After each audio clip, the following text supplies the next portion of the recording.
place I want to start. Therefore, I want to go back in my trip back to the Buddha's time in a way, which is where the trends and the elements that end up in creating the Tibetan society of inner modernity that is the main subject of tonight, that I believe begins really sort of physically in the 17th century and spiritually, or on the inner level, on the 15th century.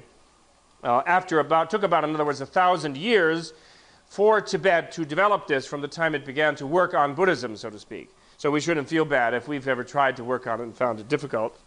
Took them 1,000 years to get it together, and as I have now come to view it. But the trends come from the Buddha's time. Now, I was very struck. Peter Berger, the sociologist, who some of you may have heard, is a good friend of mine, and he handed me this book one time after some visit, and it's called The Homeless Mind. And it is a definition, it's a sort of study of modernity. He wrote with his wife and his brother-in-law. And in this, modernity, what is the modern mind? I mean, we go on about modern, and we think perhaps we are sure that it's automobiles and machines and pollution and closeness to doomsday. We know about that aspect. But what is there a kind of consciousness that is a modern consciousness? Do we have such a thing? And is there such a thing? And he's, sociologists of knowledge, sociologists like to study that sort of thing, and he has the expression, the constellation of consciousness known as modernity, he calls it. He describes this modern identity as, he gives it 4 characteristics. And these 4 are, the first one he calls it peculiarly open.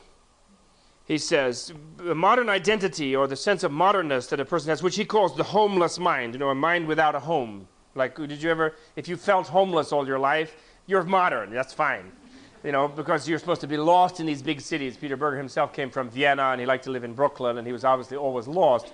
He had to commute to Rutgers, so that's the homeless mind. But that's the natural mind of modern mind. We live in we wander around, we don't really have our own little garden, we're commuting in New York and so forth. And so we have it, and our identity, supposedly, and I think it's quite a good analysis actually, and I'm simplifying it, of course, is peculiarly open, one he calls it. The peculiar is Peter's typical. Peculiarly differentiated. He means peculiarly in the sense of more than in ancient periods and eras, Peculiarly reflective and peculiarly individuated.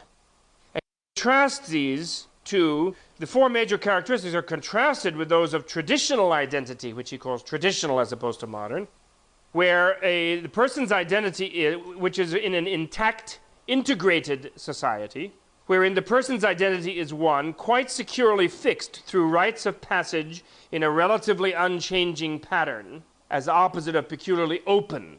You have all these ritual things, you believe this whole mythology, you have a certain class in society, you follow along what your father or your mother did and so on. So you have a very fixed kind of identity fitting in the machinery and the mythology of your society. 2, his roles are uniformly determined by his position within a holistic, hierarchical body politic, because it's an integrated society, it's sort of holistic, everybody fits in. So you have very simple kind of roles. You are fit in a certain place. So your identity is not highly differentiated. You don't change your roles drastically in different settings the way we do in modern society. We have to constantly adapt our identities to different things, you see. It's open because we don't have a fixed ritual thing. We don't have a fixed framework of meaning. Everything is kind of chaotic and crazy and changes all the time. And similarly, we are very differentiated because we're different in all sorts of different settings. At home, we're daddy or mommy. In the office, we're somebody else. In some other place, we're just a citizen or a taxpayer. We're in some other place, we're honkies or we're this or that. I mean, we all have all these different kinds of identities, which they don't have in traditional society. And 3, in the traditional person's world is rendered meaningful in a self-contained and unchallenged mythic structure, which includes appropriate and reliable paths of action, right? That's traditional. And us, we're particularly reflective, meaning we have to figure out what we're doing because there is no fixed myth that we really believe. And we always have to think about everything. So we're always reflecting. What are we doing? What is the meaning of it? Should we really do it? We change our mind.